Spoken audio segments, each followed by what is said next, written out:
The measurements of the Aron, that's the ark, where the tablets, the Luchot HaBrit were put, are all half measurements.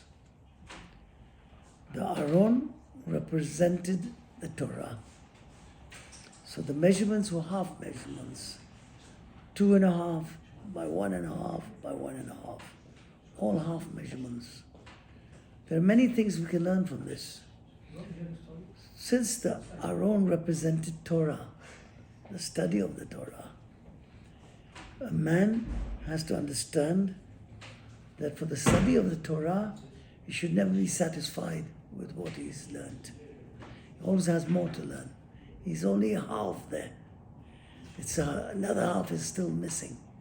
And that's why we call Chachamim mostly Talmidei Chachamim. They're always learning. It's only a person who doesn't learn much thinks he's got a lot. But those people who learn, they want to learn more. And because they feel there's so much more in the Torah. And a person all his life is learning. He's never bored. He's got so much to learn. We are half measures when it comes to the Torah. We should not be satisfied with the little we learn, but try and do more and more in learning. So all the measurements were half measurements. That's one. But also uses the plural. By all the other kelim, by all the other vessels in the Torah, it says ve'asita, and you, in the singular. Only the Aaron says ve'asu Aaron.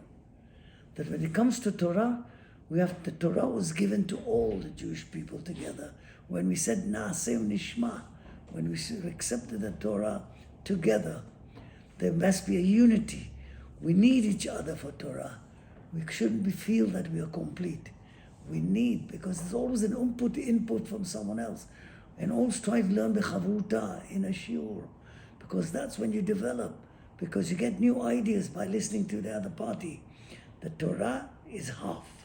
We are half, and we need the input of others as well.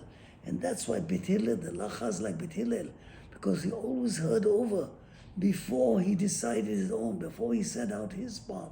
He learned what Shammai had to say. And that is a big midah. And also it's a midah of humility, that we think we are not complete in Torah. When we have humility in the study of Torah, then HaKadosh Baruch Hu gives us Torah. Torah is like water. It doesn't remain on high ground. It floats down to the lower ground, to humble people. They have more Torah. So these are lessons we learn from the half measures of the Aron. When it came to the Shulchan, if you look at the measurements of the Shulchan, the table which represented Parnasah, Malchut, in that respect, the table, it's 2 by 1. It's a complete measure. A man should understand that whatever God has put on his table, that whatever he is given in the material, that is what he has, and he should be happy with that. It's a complete. My table is complete, as big as the greatest king's table. That's what you feel. And that's a someach bechelko. Someone who's called a rich person is a someach bechelko. Mi ashir, someach bechelko. Because I know thank God, I've got everything I need, because that's what God has given me. And I'm not looking to someone else. I'm not trying to keep up with the Joneses. So that's the measure was complete, 2 by 1. That's how we should look at our Parnasah, as what God has given us. But there's one measure in the Shulchan which was 1.5.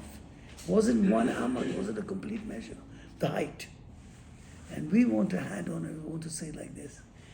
What's on the table, what God has given me, that's complete. I'm happy with it. But you know what? Where I should strive for, to raise my table up. The spirituality of the table, raise it higher, bring it closer to Hashem.